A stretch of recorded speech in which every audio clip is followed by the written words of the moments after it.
Hello students, कैसे हैं आप।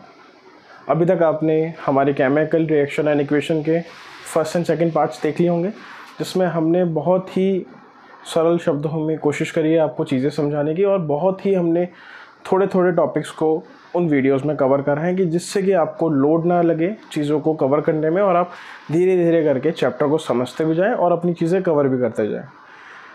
अब हम जो आज देखने वाले हैं इस टॉपिक में, वो हम बेसिकली बात करने वाले हैं थोड़ा सा और डिटेल में जाके केमिकल इक्वेशन के बारे में। और जब हम केमिकल इक्वेशन के बारे में बात करेंगे तो हमारे बारे में जो हम उसके बारे में कहने वाले हैं या जो बुक कह रही है उसको हम थोड़ा डिटेल में समझेंगे कि एक्चुअल में हमने केमिकल रिएक्शंस देखी। केमिकल रिएक्शन जब हम देख रहे हैं तो हम उसमें क्या कर रहे हैं कि चीज़ें इस तरीके से समझने की बात कर रहे थे कि किस किस तरीके की उसकी कैरेक्टरिस्टिक्स होती हैं। अब हम क्या करेंगे, उनकी हमने कैरेक्टरिस्टिक्स देखी उस चैप्टर में। इसी चैप्टर में हम उनकी कैरेक्टरिस्टिक्स जब देख रहे थे तो हमने क्या क्या बातें करी हैं, हम उसको थोड़ा रिकॉल करते हैं, उसके बाद हम चैप्टर को आगे स्टार्ट करते हैं। आज डेट है 24। ओके, इस चीज़ को ध्यान रखना बेटा कि हम किस डेट में क्या क्या चीज़ें लेके चल रहे हैं। 24 अगस्त। अभी तक हमने 2 वीडियोस कवर कर ली हैं और हमने जो जो टॉपिक्स पढ़े, वो पहला था हमारे पास केमिकल रिएक्शन जो था उसके बारे में हमने पढ़ा। दूसरा हमने केमिकल इक्वेशन जो थी उसको हमने थोड़ा इसकी डेफिनेशन समझी। तीसरा जो हमने इसमें देखा वो कैरेक्टरिस्टिक्स थी। कैरेक्टरिस्टिक्स थी किसकी होंगी कैरेक्टरिस्टिक्स? जल्दी बोलो मन में। केमिकल रिएक्शन की साहब, केमिकल रिएक्शन की क्या होंगी? कैरेक्टरिस्टिक्स होंगी। कितनी थी यहीं पे लिख लो उसको फट से। गैस थी, क्या थी? गैस थी। उसके बाद कौन सी थी? गैस के बाद भैया टेम्परेचर भी पढ़ी हमने। टेम्परेचर के बाद हमने प्रेसिपिटेट भी पढ़ी, पीपीटी भी इसको शॉर्ट फॉर्म में बोल देते हैं हम कभी कभी। कलर हमने पढ़ा है ना, कलर पढ़ा, और क्या पढ़ा? स्टेट पढ़ा। ये हमने इतना कवर कर दिया इस चैप्टर में अभी तक। अब हम क्या करेंगे, दोबारा से हम जाएंगे केमिकल इक्वेशन पे। मतलब समझ रहे हो, पहले हमने केमिकल रिएक्शन को समझा, केमिकल इक्वेशन को समझा, फिर हम केमिकल रिएक्शन की कैरेक्टरिस्टिक्स पे गए। अब हम क्या करेंगे, केमिकल इक्वेशन को उठाएंगे दोबारा से। केमिकल इक्वेशन को जब हम उठाएंगे तो हम इसको थोड़ा सा ब्रीफ में समझेंगे कि अब चीज़ें कैसे चलेंगी, कि हम वहाँ पर समझेंगे कि भैया बैलेंस केमिकल इक्वेशन क्या होती है, अनबैलेंस केमिकल इक्वेशंस क्या होती हैं, और हम बैलेंस से अनबैलेंस या अनबैलेंस को बैलेंस कैसे कर सकते हैं, ये सब चीज़ें हम इसमें देखेंगे। ठीक है, तो चलिए शुरू करते हैं। तो सबसे पहले अगर मैं थोड़ा सा रिकॉल कराऊँ आपको, तो हमने उस टाइम पे केमिकल इक्वेशन की डेफिनेशन देखी थी। और जब हम केमिकल इक्वेशन की डेफिनेशन देख रहे थे तो उसमें एक वर्ड आया था जिसको हम बोलते हैं मेथड। क्या है? मेथड। तो सिंपल, अगर हम इन दोनों चीज़ों को इजी वे में समझे तो यहाँ पर हम प्रोसेस को डिस्कस कर रहे होते हैं और यहाँ पर हम मेथड को डिस्कस कर रहे होते हैं।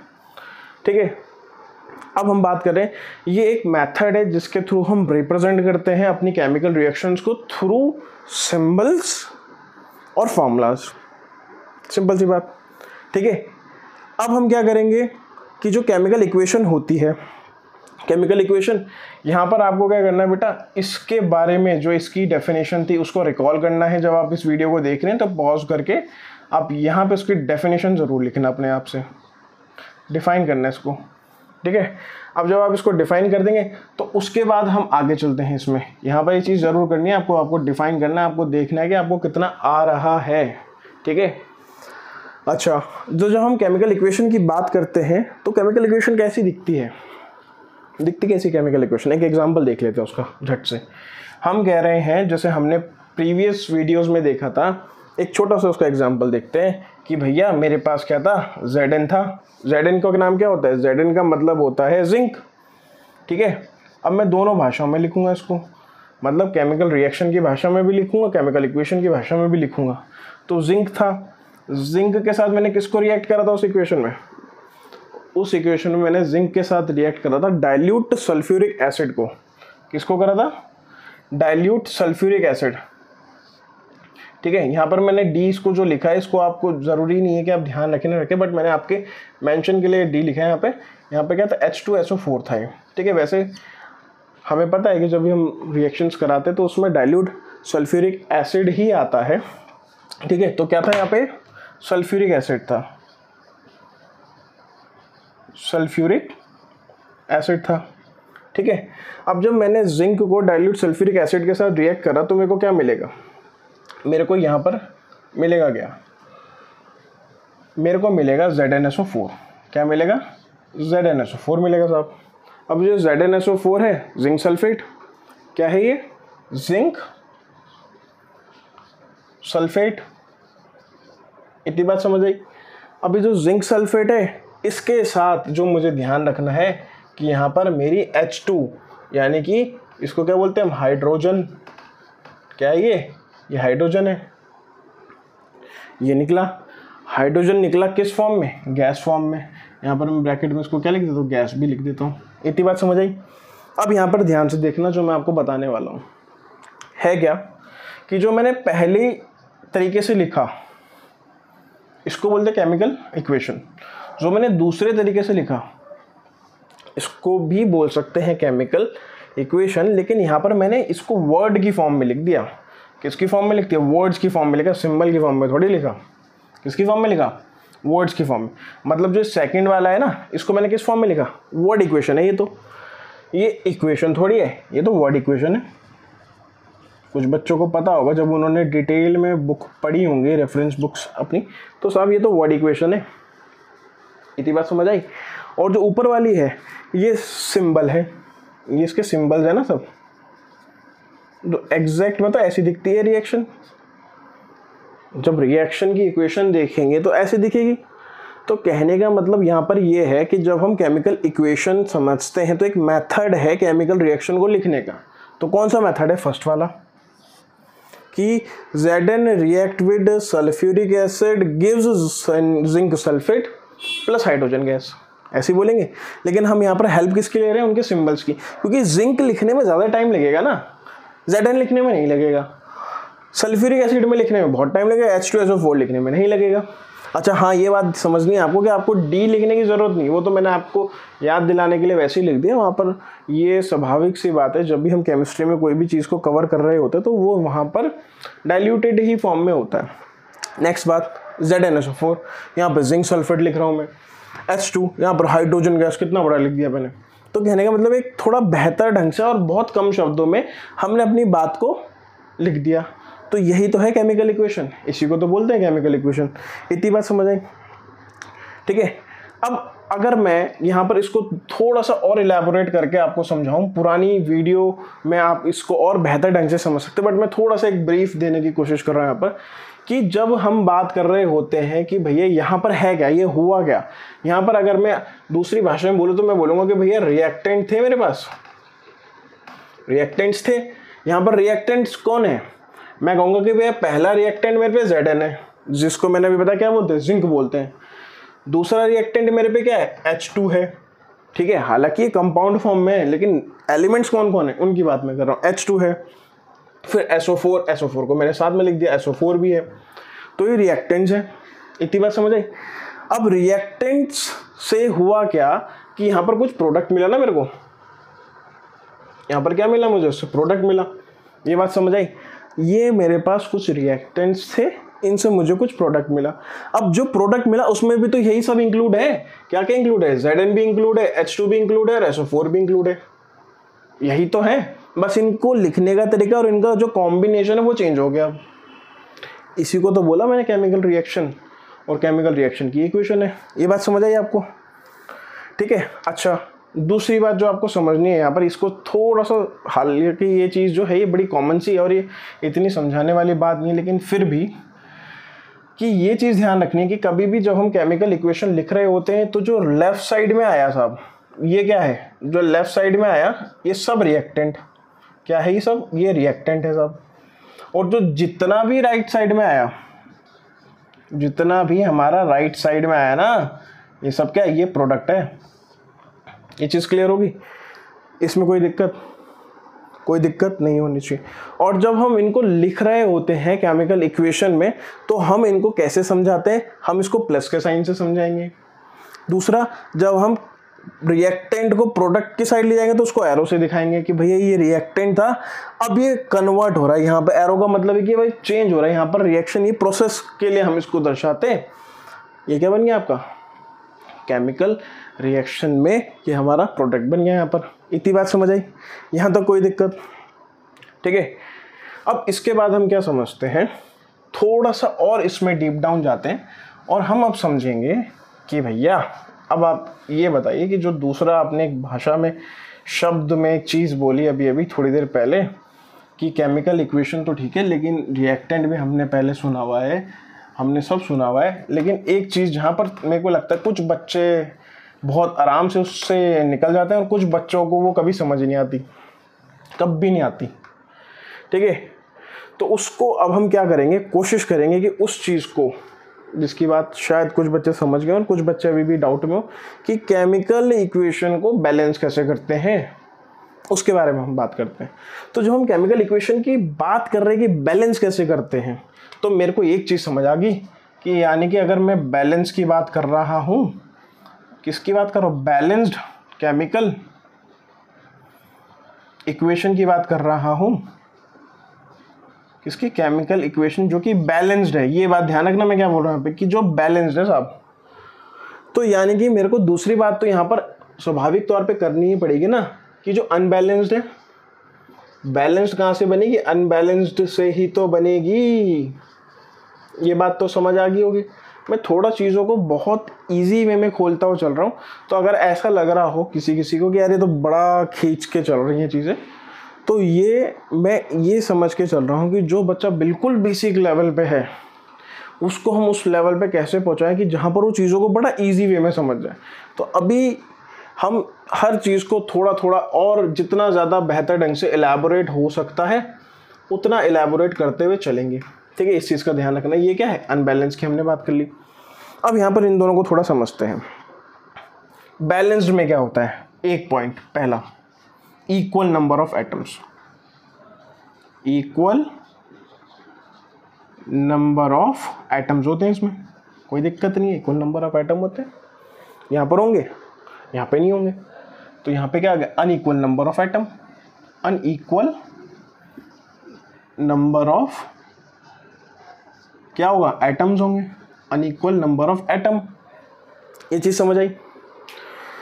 दूसरी बात अगर हम करें कि इक्वल की मैंने बात करी, तो यहाँ पर क्या होगा? इसमें इसका मास भी इक्वल होगा। क्या होगा? इक्वल मास। ये पॉइंट ध्यान रखना है, ये इस चीज़ को ध्यान रखना है। और यहाँ पर क्या होगा? अनइक्वल होगा ना मास भी, अनइक्वल मास। ये बात समझ आ गई? आ तो गई होगी, बहुत आसान चीज़ है तो। ठीक है, तो एक चीज़ ध्यान रखना, अगर कोई चीज़ समझना है तो उसको एक बार पूछो, दो बार पूछो, और अगर तीसरी चौथी बारी के बाद भी ना है तो मम्मी से पूछो कि खाने में क्या मिला है। क्योंकि यहाँ पर चौथी बारी के बाद भी अगर चीज़ें समझ नहीं आ रही तो ये हो सकता है कि तुम खाना पीने पे ध्यान ना दे रहे हो, पानी पे ध्यान ना दे रहे हो, अपने बॉडी में कितना जा रहा है। तो पढ़ाई लिखाई तो ठीक है, लेकिन अपने खाने पीने पे भी ध्यान रखना भाई। ठीक है, ऐसा ना हो कि शरीर में तो कुछ नहीं है, दिमाग पर जोर डाल रहा है, कुछ आएगा भी नहीं, फ्रस्ट्रेशन ज़्यादा बढ़ जाएगी। ठीक है, तो ये चीज़ ध्यान रखना कि चीज़ों को कोशिश करना कि रिटेन हो तुम्हारे ब्रेन में, और वीडियो के साथ साथ होंगी तो तुम्हारे लिए थोड़ा आसान हो जाएगा। ये चीज़ समझ आई? और जो मैं यहाँ पर इक्वल नंबर ऑफ एटम की बात कर रहा हूँ, अनइक्वल नंबर ऑफ एटम की बात कर रहा हूँ, मैं दोनों साइड की बात कर रहा हूँ। कहाँ की? मैं रिएक्टेंट साइड की भी बात कर रहा हूँ और मैं प्रोडक्ट साइड की भी, कि दोनों साइड बराबर होंगे साहब, चाहे वो मास हो चाहे वो नंबर की बात हो, किसके? एटम की। यहाँ पर भी सेम चीज़ कि जो रिएक्टेंट है और जो भैया आपका प्रोडक्ट है वो बराबर होंगे, बराबर, बिल्कुल बराबर होंगे। सही लिखा मैंने? नहीं होंगे। ऐसा नहीं कि जो मैं बोल रहा हूँ उसको हाँ हाँ करते चले, वहाँ पर नहीं होगा और यहाँ पर होगा। ये बात समझ आई? ध्यान रखना इस चीज़ का। ठीक है, यहाँ तक कोई दिक्कत नहीं होनी चाहिए। अगर मैं इसका एक एग्जांपल दूँ कि कैसे, मतलब कि अनइक्वल कैसे, जो मैंने पहली वीडियो में अगर तुमने शायद नोटिस करा हो तो मैंने ये चीज़ बोली थी वहाँ पर, और मैंने अनबैलेंस्ड तरीके से बोली थी, जाके देखना। मैंने क्या बोला, H2O2 ये दोनों मिले और क्या बन गया, H2O बन गया। अब कुछ बच्चों को ये लगेगा हाँ हाँ सही तो बोल रहे हो, ऐसे तो बनता है, यही तो होता है, ऐसे तो दिख रहा है। लेकिन जो समझदार बच्चे होंगे वो समझ जाएंगे कि ये गलत कैसे है, ठीक है। क्योंकि यहाँ पर अगर तुम ध्यान से देख रहे हो तो भैया जब यहाँ पर O2 है तो यहाँ क्यों नहीं है, कौन सा जादू चला कि O गायब हो गया यहाँ पर, ठीक है। तो अब हम वही समझने वाले हैं कि हम अनबैलेंस्ड केमिकल इक्वेशन से बैलेंस्ड केमिकल इक्वेशन को कैसे बनाते हैं, पहली चीज़। और दूसरी चीज़ हम इनको ही थोड़ा और कोशिश करेंगे कि बेसिक चीज़ें हिंस पे समझें कि हम बैलेंस्ड केमिकल इक्वेशन में कैसे कैसे चीज़ों को ऐड ऑन करते हैं, सीखेंगे कि बनाते कैसे हैं अनबैलेंस से बैलेंस, और कितना ज़्यादा हम अपनी इक्वेशन को इन्फॉर्मेटिव कर सकते हैं। क्योंकि जब आप बोर्ड्स में एग्जाम्पल लिखेंगे और वहाँ पर अगर आपकी इक्वेशन इन्फॉर्मेटिव होगी तो आपको हेल्प होगी, क्योंकि आपके नंबर नहीं कटेंगे। अगर कोई बच्चा लिख रहा है कि भैया H2SO4 और उसके नीचे उसने नहीं लिखा कि डाइल्यूटेड है वो, और किसी बच्चे ने लिख दिया, तो ऑब्वियस है ना कि जिसने लिखा उसको टीचर थोड़ा पॉजिटिव साइड से देखेगा, उसको कहीं ना कहीं टीचर उस चीज़ के नंबर देगा। या एक प्रेजेंटेशन बहुत मायने रखती है। आप जब राइटिंग में कोई भी एग्ज़ाम लिखते हैं और जैसे आगे जाके आप और बड़े बड़े एग्जाम्स देंगे तो वहाँ पर की हैबिट डालने के लिए आप अभी से उस चीज़ को प्रैक्टिस करें कि आप अपनी चीज़ों को जितना ज़्यादा डिस्क्रिप्टिवली लिखने की कोशिश करेंगे उतनी ज़्यादा आपको हेल्प होगी। ये चीज़ समझ आ गई, होपफुली आपको ये चीज़ समझ आ गई होगी जो मैं समझाने की कोशिश कर रहा था कि बैलेंस्ड केमिकल इक्वेशन और अनबैलेंस्ड केमिकल इक्वेशन क्या होती है और उसमें फ़र्क क्या क्या होता है। ये चीज़ नो डाउट आपको अभी तक इसमें कोई भी कन्फ्यूज़न नहीं होगी, और अगर अभी भी रह गई होगी तो करना क्या कि पूछ लेना, क्वेरी में जाके मुझसे पूछ लेना। अच्छा, तो यहाँ पे आगे चलने से पहले मैं आपको एक लॉ बताना चाहता हूँ, लॉ ऑफ कंजर्वेशन, मतलब according to law of conservation of mass क्या बोलता है, इस चीज़ को समझना। According to law of conservation of mass, ये मैं यहाँ पर क्यों लिख रहा हूँ, conservation, law of conservation of mass, ये मैं यहाँ पर क्यों लिख रहा हूँ, क्योंकि यहाँ पर मास की बात है। अभी मैंने पीछे वहाँ पर बात करी थी ना, ये मास बराबर नहीं है, तो ये क्यों, वहाँ पर मास बराबर होने से क्या होगा, ये लॉ ऑफ कंजर्वेशन ऑफ मास बोलता है कि कभी भी कोई भी चीज़ हो जाए, कुछ भी हो जाए, कुछ भी, धरती पे इतनी चीज़ें चल रही हैं, लेकिन क्या धरती का वजन कम हो रहा है, उतना ही है ना जितना पहले था। बेसिक से एग्जांपल है, कुछ भी चीज़ है तो यहाँ पर लॉ ऑफ कंजर्वेशन ऑफ मास बोलता है कि मास, ध्यान से सुनना इस चीज़ को, कैन नाइदर बी क्रिएटेड और nor be destroyed. Mass can neither, neither बोल रहा है, मास कैन नाइदर बी क्रिएटेड, ये पॉइंट समझ आए, nor be destroyed, nor be destroyed. इस चीज़ को दिमाग में बसा लो अपने कि मास can neither be created nor be destroyed, ठीक है।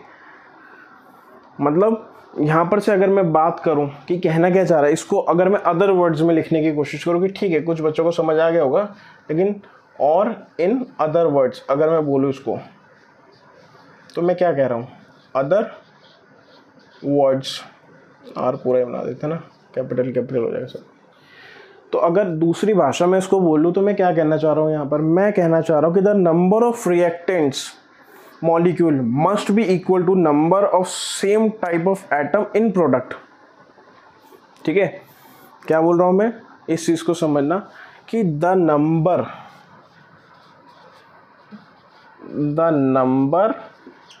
ऑफ रिएक्टेंट्स, किसका बात बोल रहा हूँ, the number of reactants, the number of reactants, ठीक है, the number of reactants molecules, the number of reactant molecules,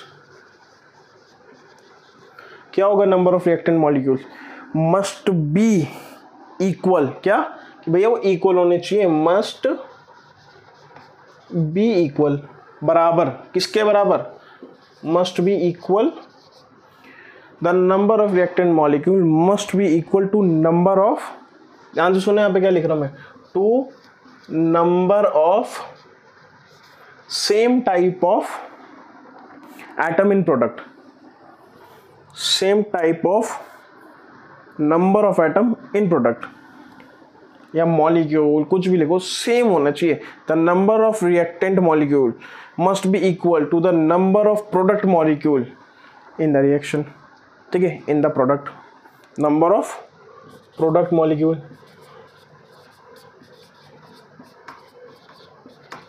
ठीक है। ये इसी को मैंने दूसरी भाषा में, सरल भाषा में आपके लिए लिख दिया। ये चीज़ समझ आई, कोई डाउट, ठीक है। अच्छा, अब अगर मैं बात करूं कि यहाँ पर मैंने एक चीज़ करी कि कभी भी हम लिख रहे हैं कोई भी एलिमेंट या कोई भी कंपाउंड या कोई भी मॉलिक्यूल, तो ये सारे वर्ड्स ना बच्चों को एक जैसे लगते हैं, तो उनको थोड़ा सा हम यहाँ पर समझने की कोशिश करेंगे कि एटम मतलब क्या, मॉलिक्यूल मतलब क्या, और सब्सटेंस, कंपाउंड, ये क्या चल क्या रहा है, ये तो समझ नहीं आ रहा, ठीक है। तो उस चीज़ को भी हम देखने वाले हैं, ठीक है। अब हम क्या कर रहे हैं कि अगर मैं बात करूँ यहाँ पर, ध्यान से समझना मैं क्या बोलना चाह रहा हूँ, कि अगर मैं यहाँ पर ये चीज़ बोल रहा हूँ कि जो फॉर्मूला है किसी भी एलिमेंट का, कंपाउंड का, जो नहीं बदलेगा कभी भी, जैसे कि मैं बोल सकता हूँ कि कभी कभी कोई चीज़ ना अपना सिंगल फॉर्म में नहीं रहेगी, वो कंपाउंड फॉर्म में रहती है, जैसे O2 है ये, ठीक है, या F2 हो गया, फ्लोरीन हो गया, हाइड्रोजन हो गया, ठीक है, H2 हो गया, जैसे F2 हो गया, सॉरी F ही लिख दिया मैंने यहाँ पे, F2 हो गया, ठीक है, और आपका N2 हो गया, N2 हो गया, या और क्या हो सकता है, Br हो सकता है, Br2 हो सकता है, ठीक है, Br2 हो सकता है, और I2, ये सब कि never change the formula of the elements और a compound to in a balance equation. मतलब अगर O2 है ना तो O2 ही लिखा जाएगा, H2O, मतलब वो दिख तो सिंगल हो रहा है, लेकिन अगर हम उसके बेसिक एलिमेंट पे जाए ना तो 2:1 का रेशियो रहता है, इसलिए हम बोल देते हैं, लेकिन एक्चुअल में वो 2:1 नहीं होता है। उसको भी हम समझेंगे कि बैलेंस कैसे करते हैं। यहाँ तक की बात समझ आई, इसमें कोई दिक्कत मेरे को नहीं लगता कि होनी चाहिए, ठीक है। अब हम थोड़ा सा इसको और आगे लेके चलते हैं और समझते हैं चीज़ों को कि मैं कहना क्या चाह रहा हूँ यहाँ पर, ठीक है। और अगर कोई चीज़ समझ ना आए, दिक्कत हो, तो उसको कमेंट सेक्शन में डालना और वो चीज़ बिना किसी झिझक के पूछ लेना, क्योंकि यहाँ पर मैं ये चीज़ क्लियर करना चाहता हूँ, ये चीज़ कि अगर किसी की कोई भी क्वेरी है तो उसको स्पेशली समझाने की कोशिश की जाएगी, और वहाँ पर ये चीज़ भी समझनी है कि ऐसा ना हो कि कोई अजीब सी चीज़, मतलब ऐसी कोई लॉजिकल चीज़ भी होनी चाहिए, ऐसा नहीं कि कुछ भी पूछ लिया फालतू की बात। तो थोड़ा सा इंटेलेक्ट रहो, अब तुम 10th क्लास में आ गए हो, है ना। ऐसा ना हो कि एक बच्चा मुझसे पूछ रहा था एक बारी, मैं लाइट चैप्टर उसको पढ़ा रहा हूँ, कि भैया ये बताओ कि जो ब्लैक लाइट होती है वो कब रिफ्लेक्ट होगी। तो बाकी तुम सबने शायद लाइट चैप्टर पढ़ लिया होगा, तो तुम ज़्यादा समझदार हो कि ये कितना इलॉजिकल क्वेश्चन है। और अगर ये वीडियो बच्चा देख रहा होगा या देखेगा तो उसको समझ आएगा कि हाँ ये सही में उस टाइम पे, अभी तो वो कहीं आगे होगा, लेकिन इलॉजिकल चीज़ें नहीं पूछनी है, ये चीज़ ध्यान रखना, ठीक है। अब आगे चलते हैं, हम बात करते हैं बैलेंस्ड केमिकल इक्वेशन की। बैलेंस्ड केमिकल इक्वेशन की, ठीक है, बैलेंस्ड केमिकल इक्वेशन। तो यहाँ पर एक चीज़ जो मैं बैलेंस केमिकल इक्वेशन के लिए थोड़ी सी एक डेफिनेशन तुम्हें बताना चाहूँगा, उसको ध्यान से सुनना, कि बैलेंस केमिकल इक्वेशन का मतलब होता है कि process of making the number of, किसका नंबर, the number of different type of atom equal on both side. Simple सी बात, क्या है ये एक प्रोसेस है, द, यहाँ पे ध्यान से समझना इसको, द प्रोसेस, किसका प्रोसेस है, द प्रोसेस ऑफ मेकिंग, क्या बना रहा हूँ मैं यहाँ पर, द प्रोसेस ऑफ मेकिंग, किसको बनाने की बात कर रहा हूँ मैं यहाँ पर बोल रहा हूँ कि the process of making the number of atom, किसकी, the process of making the number of atom of different type equal on both side, number of atom of different type, कुछ अलग भी हो सकते हैं, एक जैसे थोड़ी है कि एक ही जैसे होंगे, of different type equal on both side, of different type equal on both side. ये चीज़ क्लियर होगी कि बैलेंस केमिकल इक्वेशन का मतलब क्या होता है। तो जैसे मैं साइड होता है ना बोलता बोलता, तो वहाँ पर अगर तुम्हें लगे कि ये चीज़ सही समझ आ रही है तो उसको स्क्रीनशॉट ले लो या उसको लिख लिया करो, ठीक है। तो वो चीज़ तुम्हें बतानी नहीं पड़नी चाहिए, वो तुम खुद करते रहा करो, क्योंकि मैं जैसे ही लिखता था तुम नोटिस कर लेना कि मैं थोड़ा सा पीछे हो जाता, तो वहाँ पर फट से ले लिया करो चीज़, जैसे ही मैं थोड़ा सा स्क्रीन से साइड हूँ कर लेना उस काम को, ठीक है। अब इसको समझते हैं। बैलेंस केमिकल इक्वेशन, ये डेफिनेशन हो गई इसकी कि the process of making the number of atom of a different type, हो सकते हैं H2 भी एक वो है, ठीक है, मॉलिक्यूल फॉर्म में है तो एटम ही ना, ठीक है, और या किसी और का डिफरेंट टाइप के हैं, बराबर होने चाहिए दोनों तरफ। दोनों तरफ कौन सी दोनों तरफ, रिएक्टेंट भी और प्रोडक्ट भी। ये चीज़ क्लियर होगी, ठीक है। अब एक मैं बहुत आसान तरीके से तुम्हें चीज़ समझाने की कोशिश करूँगा केमिकल इक्वेशन की, और तुम्हारी फेवरेट इक्वेशन से जो तुमने बचपन से पढ़ी हुई है, ठीक है, उसको ध्यान से देखना। कि मैंने एक अभी थोड़ी देर पहले इक्वेशन लिखी जिसको मैंने बोला कि भैया H2 प्लस O2 बोला, ये क्या है सबको पता है, हाइड्रोजन है, ये क्या है ऑक्सीजन है। H2O2 यहाँ पर बनाती है H2O। हमें ऐसा लग रहा था अभी तक कि ऐसे तो बनता है, गलत क्या है इसमें, सही करके बताओ फिर। तो इसको अगर मैं सही करूँ तो पहली चीज़ मेरे को यहाँ पर क्या करनी पड़ेगी, मेरे को करना पड़ेगा यहाँ पर, पहले मैं इसको बेसिक वे में दिखा रहा हूँ, फिर हम पूरा प्रोसेस देखेंगे कि कैसे करते हैं। तो यहाँ पर मैं देख रहा हूँ कि भैया यहाँ पे O2 है, तो क्या करूँ, पीछे तो नहीं लगा सकता यहाँ पर, कभी भी यहाँ पे नहीं लगता बेटा, ठीक है, ध्यान रखना। कभी भी हम बैलेंस करेंगे तो इस साइड से करेंगे, एलिमेंट के फ्रंट साइड से, फेस पे, बैक पे जो लगा है वो लगा, उसको छोड़ दो, ठीक है। अब मैं पहले अगर मैं यहाँ पर इसको ना थोड़ा सा कंसीडर करते हुए भी चल ही लेता हूँ, ठीक है। यहाँ पर समझना मैं क्या कर रहा हूँ, law of conservation of mass of भी हमने पढ़ा, तो मैं क्या बोलता हूँ, यहाँ पर रिएक्टेंट काउंट कर लूँगा मैं, और यहाँ पर प्रोडक्ट, उसके नंबर ऑफ एलिमेंट्स, ठीक है, number of atoms, sorry, number of atoms, ठीक है। यहाँ पर मैंने ऑफ नहीं लिखा ना, नंबर ऑफ एटम्स हम काउंट करते हैं, ठीक है, ध्यान से देखना। अब इस वाली में देखो पहले यहाँ पर हाइड्रोजन के 2, यहाँ पर हाइड्रोजन के कितने 2, कितने, सिंपल देखना यहाँ पे, ठीक है। हाइड्रोजन यहाँ पे, हाइड्रोजन के यहाँ पर कितने 2, और यहाँ पर कितने, यहाँ भी 2, कोई दिक्कत नहीं, यहाँ 2 है, यहाँ भी 2 है। ऑक्सीजन ले लो फिर, ऑक्सीजन के यहाँ पे कितने दिख रहे हैं, 2 दिख रहे हैं, ये देखो यहाँ पर ऑक्सीजन के 2 दिख रहे हैं, यहाँ पे दिख रहे हैं क्या, यहाँ पर तो एक ही है, कहाँ से बैलेंस, बैलेंस नहीं है। दोबारा देखते हैं, थोड़ी सी और कोशिश करते हैं। ये फर्स्ट स्टेप था जब हमने इक्वेशन को देखा। अब दूसरा, तो एक काम करते हैं ना भैया, हम ना जहाँ पर प्रोडक्ट है वहाँ पर 2 लगा देते, आपने बताया यहाँ लगा सकते हैं, ले लो। अब यहाँ पर जैसे ही मैंने लगाया तो O को भी मैं 2 में कंसिडर करने लगूंगा कि ये 2 इसके साथ भी काउंट हो रहा है, और इस 2 को मैं इसके साथ भी बोलूँगा कि O भी अब कितने हो गए, 2 हो गए भैया, O भी कितने हो गए 2, यानी कि मैं product of number of atom पे यहाँ पे से 1 हटाऊंगा और यहाँ पे कितने लगूंगा 2, ठीक है। अभी भी ठीक नहीं है, क्यों, क्योंकि यहाँ पे हाइड्रोजन के तो 2 ही हैं, ठीक है, लेकिन ये 2 मल्टीप्लाई बाय 2 4 हो गया अब। अरे यार अभी भी बैलेंस नहीं हुआ है, गड़बड़ तो नहीं कर दी हमने कुछ, नहीं गड़बड़ नहीं करी, ये इसका सेकंड स्टेप है, ठीक है। मैंने O को देखा ना, भी ऑब्जर्व करा मैंने O को, ठीक है, मैंने लगा दिया। अब क्या मैं थर्ड स्टेप में कुछ और कर सकता हूँ, हाँ जी कर सकता हूँ। अब मैं क्या करता हूँ, यहाँ पर 4 हो रहे हैं ना, देखो यहाँ पर 4, यहाँ पर 4 कर सकता हूँ मैं, यहाँ पर 4 कर देते हैं, इसको कैसे करूँगा 2 से।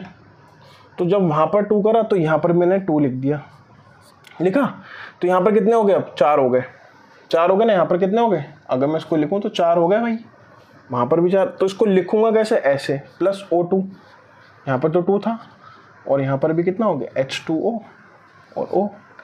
तो एग्जैक्टली जब वहाँ पर मैं ये चीज़ समझा रहा था ना तुम्हें कि ये अनबैलेंस्ड है, वहाँ पर लग रहा होगा बच्चों को नहीं नहीं बैलेंस्ड है, लेकिन यहाँ पर तुम देख रहे हो कि हमने एक अनबैलेंस केमिकल इक्वेशन को एक स्टेप यहाँ पर पहले मैंने इस साइड प्रोडक्ट का देख लो, ठीक है, देखा कि इसके बराबर है। जैसे यहाँ पर तो हमने O को कंसीडर करा और वहाँ पर हमने देखा कि ठीक है यहाँ पर O2 हो गया, लेकिन फिर वहाँ पर हाइड्रोजन 4 हो गया। तो फिर हम यहाँ पर गए, फिर हमने यहाँ पर देखा कि अच्छा यहाँ पर भी। तो ये एक बेसिक इक्वेशन होगी जिसको मैंने आपको बहुत आराम से बैलेंस करके दिखाया, ठीक है। ये चीज़ समझ आ गई। ये तो होता है कि बैलेंस करते कैसे इक्वेशन को, बस इतना सा गेम है कि देखो रिएक्टेंट साइड देखो, प्रोडक्ट साइड देखो, उसके कैलकुलेशन सब 10th में पहुंच चुके हैं। मैथ्स में बहुत ज़्यादा तेज़ हो तुम सब बच्चे तो कर लेना। अच्छा अगर कोई मैथ्स में तेज़ है ना बच्चा, तो मुझे तुम 39 का स्क्वायर लिख के दिखाना कमेंट में, ठीक है। अभी जब तुम इस चीज़ को सुन चुके हो ना, तो 39 का स्क्वायर ज़रूर लिख के दिखाना, एकदम रैंडम ठप करके 39 का स्क्वायर लिख के दिखाना, देखते कितने बच्चे लिख सकते हैं, ठीक है। ठीक है, अब ये चीज़ तो हमने देख ली कि भैया बैलेंस्ड कैसे करते हैं इक्वेशन को। दूसरी बात मैं वहाँ पर एक चीज़ और बोल रहा था, अगर तुम मैंने सुना हो और तुम वीडियो को बहुत गौर से हेडफोन लगा के कोई भी डिस्ट्रैक्शन से बच के सुन रहे हो, तो एक चीज़ मैंने बोली थी कि जब हम बैलेंस्ड करते हैं इक्वेशन को, जो दूसरा काम हम बैलेंस के साथ करते हैं वो हम करते हैं कि इन्फॉर्मेशन भी तो देते हैं हम। इन्फॉर्मेशन किसके बारे में देते हैं हम भैया? इन्फॉर्मेशन देंगे इक्वेशन के बारे में। क्या क्या दे सकते हैं हम इन्फॉर्मेशन इक्वेशन के बारे में? क्या क्या इक्वेशन, जो इक्वेशन है उसके बारे में मैं क्या क्या इन्फॉर्मेशन दे सकता हूँ, इसको देखते थोड़ा कि मैं क्या क्या बता सकता हूँ किसी भी इक्वेशन के बारे में। उस चीज़ को थोड़ा सा ध्यान से देखते हैं और समझते हैं। पहली चीज़ मैं फिज़िकल स्टेट बता देता हूँ उसकी इक्वेशन के अंदर। क्या बता दूँगा? उसकी फ़िज़िकल स्टेट बता दूँगा। इतनी बात समझ आई। दूसरा काम क्या करूँगा? दूसरा काम मैं ये करूँगा साहब कि अगर ये फिज़िकल स्टेट है, चलो यहीं पे एक चीज़ समझ लेते हैं कि फिज़िकल स्टेट कैसी कैसी होगी। एक होगा सॉलिड, क्या होगा? सॉलिड होगा, सॉलिड। एक होगा लिक्विड, जो हम पढ़ते आ रहे हैं, लिक्विड होगा। और क्या हो सकता है? सॉलिड हो सकता है, लिक्विड हो सकता है, गैस हो सकता है। और एक तीसरा जो केमिस्ट्री में आता है, क्या बोलते हैं उसको? एक्वस, AQ इसलिए लिख रहा हूँ जिससे ध्यान रहे, ठीक है। इसको ध्यान रखना, एक्वस होता है, ठीक है। एक्वस से ही ध्यान रखना, AQ से ही ध्यान रखना। AQ ही लिखते हैं वहाँ पर, एक्वस बोलते हैं वैसे उसको, ठीक है। ये चीज़ ध्यान रखना। फिजिकल स्टेट्स हो गई। फिर उसके बाद आता है हीट चेंज, कि हीट तो नहीं चेंज हो रही इक्वेशन में, उसको हम कैसे शो करते हैं इक्वेशन में। मतलब जब मैं केमिकल इक्वेशन लिख रहा हूँ तो वहाँ पर मैं कैसे उसको शो कर रहा हूँ, ये चीज़ ध्यान रखना। तीसरी बात, हीट भी चेंज होने की बात कर ली मैंने। अब मैं क्या करूँगा? कंडीशन, कोई कंडीशन तो नहीं लग रही है इसके साथ, कुछ कंडीशन है कि ये रिएक्शन तो तभी होगी जब वो चीज़ होगी। जैसे मैं बात करता हूँ फोटोसिंथेसिस की, तो मैं कह रहा हूँ कि फोटोसिंथेसिस जब ही होता है जब कुछ कंडीशंस अप्लाई हो रही हो। पहला कि भैया कार्बन डाइऑक्साइड, दूसरा सनलाइट, और तीसरा क्लोरोफिल। अब होगी केमिकल रिएक्शन, अब होगा पूरा प्रोसेस। कंडीशन दे दी उसके लिए, ये होना चाहिए, सनलाइट होगी तभी होगी, नहीं तो नहीं होगी। कुछ भी कर लो, ठीक है। यहाँ तक की बात समझ आई। इसमें मुझे नहीं लगता कि तुम्हें कुछ डाउट होगा या कुछ डाउट होना चाहिए। ये बात समझ आ गई, इसमें कोई डाउट? ठीक है। अब हम क्या करते हैं, हम इसके फर्स्ट चीज़ को लेके चलते हैं कि फिजिकल स्टेट मतलब क्या। फिजिकल स्टेट में आपने बता दिया सॉलिड, लिक्विड, गैस, एक्वस, मतलब क्या। इसको हम थोड़ा सा समझते हैं कि अगर मैं फिजिकल स्टेट बोल रहा हूँ तो इसका मतलब है क्या, एक्चुअल में मैं क्या कहना चाह रहा हूँ यहाँ पर, ठीक है। इस चीज़ को थोड़ा सा ध्यान रखना और फिर हम इसको थोड़ा सा कवर अप करके चलने की कोशिश करेंगे, ठीक है। यहाँ तक कोई डाउट नहीं होना चाहिए, ठीक है। अब यहाँ पर मैं फिजिकल स्टेट की बात कर रहा हूँ तो इन दोनों को भी मैं थोड़ा साइड रख देता हूँ और फिजिकल स्टेट के बारे में बात करते हैं। जब मैं फिजिकल स्टेट की बात कर रहा हूँ तो फिर वही रिएक्शन में सामने लेके आता हूँ आपके कि Zn react with H2SO4 gives ZnSO4 plus H2, ये बोला। अब भाई साहब यहाँ पर जो आपका Zn है ना, यहाँ पर मैं इसके साथ S लिख दूंगा। ये क्या है? सॉलिड है, ठीक है। H2SO4 यहाँ पर मैं लिख दूंगा ये एक्वस। ये क्या है? एक्वस फॉर्म में है। ये इन्फॉर्मेशन देनी है, भूलना नहीं है इस चीज़ को, ठीक है। कान खोल के सुन लो, अगर कान नहीं खुले हुए तो वॉल्यूम बढ़ा लो अपने फ़ोनों की। एक्वस दूसरा है H2, ये होगा साहब आपका गैस। इतनी बात समझ आ गई? कोई डाउट नहीं होना चाहिए, यहाँ तक कोई भी डाउट आपको नहीं होना चाहिए कि हमने सॉलिड कैसे रिप्रेजेंट करा, एक्वस कैसे रिप्रेजेंट करा, गैस कैसे रिप्रेजेंट करा इक्वेशन के अंदर। यहाँ तक कोई डाउट? ठीक है। अगर मैं यहाँ पर बात कर रहा हूँ Zn की, नॉर्मली वे में मैं कैसे लिखता हूँ उसको मैंने थोड़ा सा चेंज करके भी आपको एक इक्वेशन में दिखा दिया। ठीक है, अब इसमें मेरे को थोड़ी ज़्यादा इन्फॉर्मेशन मिल रही है ना, इस वाली इक्वेशन में मेरे को ज़्यादा इन्फॉर्मेशन क्या मिल रही है कि भैया जो अच्छा जिंक है वो सॉलिड फॉर्म में था, जो H2SO4 वो एक्वस था, ZnSO4 फिर वो एक्वस हो गया, यानी हाइड्रोजन गैस इवॉल्व होगी। ये चीज़ें हमें पता होनी चाहिए, ये चीज़ समझ आ गई।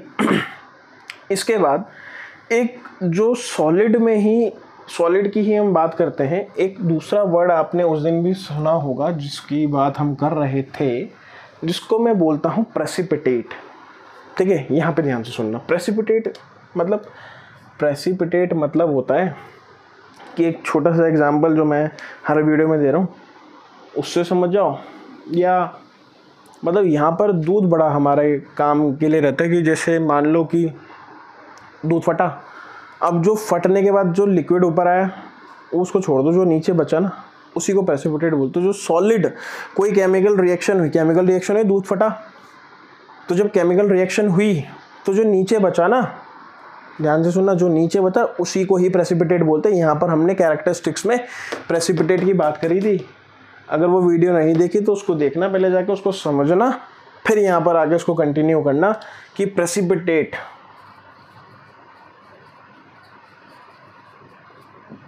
की बात करते हैं, यानी कि प्रेसिपिटेट यहाँ ही बनता है जहाँ हम बात कर रहे हैं।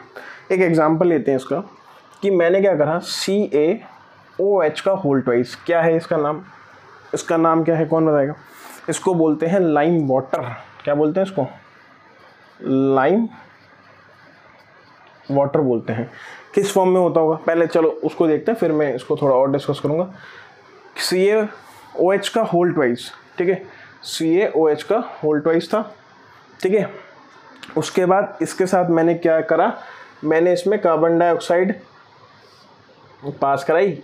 ध्यान से सुना मैं क्या बोल रहा हूँ, मैंने इसमें कार्बन डाइऑक्साइड पास कराई तो मुझे क्या मिला, इसमें मुझे मिल गया CaCO3, ये मुझे मिला CaCO3 मिला इसमें मेरे को, और इसके साथ मुझे H2O। ठीक है, कुछ अजीब नहीं लग रहा है इसमें? जैसे मैंने अभी बोला था कि ठीक है, ये ठीक है, CaO3OH का होल ट्वाइस है क्या, ये सॉलिड है, लिक्विड है, गैस है? यहाँ पर देखो, लिखो क्या हुआ है, CaOH का होल ट्वाइस, लाइम वाटर लिखा हुआ है, यानी एक्वस फॉर्म में होगा। किस फॉर्म में होगा? फट से लिखो यहाँ पर, एक्वस फॉर्म, भूलना नहीं है पेपर में, जो भी रिएक्शन लिखो उसमें फट से पता होना चाहिए। CaCO2 पास कराई, किस फॉर्म में? गैस फॉर्म में पास कराई। ठीक है, और CaCO3, जो CaCO3 है यहाँ पर, ये सॉलिड फॉर्म में है बेटा। किस फॉर्म में? सॉलिड फॉर्म में। ठीक है, और H2O जो है हमारे पास वो वाटर है, लिक्विड फॉर्म में होगा। और यहाँ पर जो ये है ना, यही है यहाँ पर, क्या है ये? प्रेसिपिटेट। इसको कभी कभी हम शॉर्ट फॉर्म में PPT भी लिख देते हैं, प्रेसिपिटेट है ये। क्या है? प्रेसिपिटेट है ये। यहाँ तक कोई डाउट? मुझे नहीं लगता कि यहाँ पर कोई आपको डाउट हुआ होगा, और यहाँ तक अब भी थोड़ी सी वीडियो बढ़ गई होगी।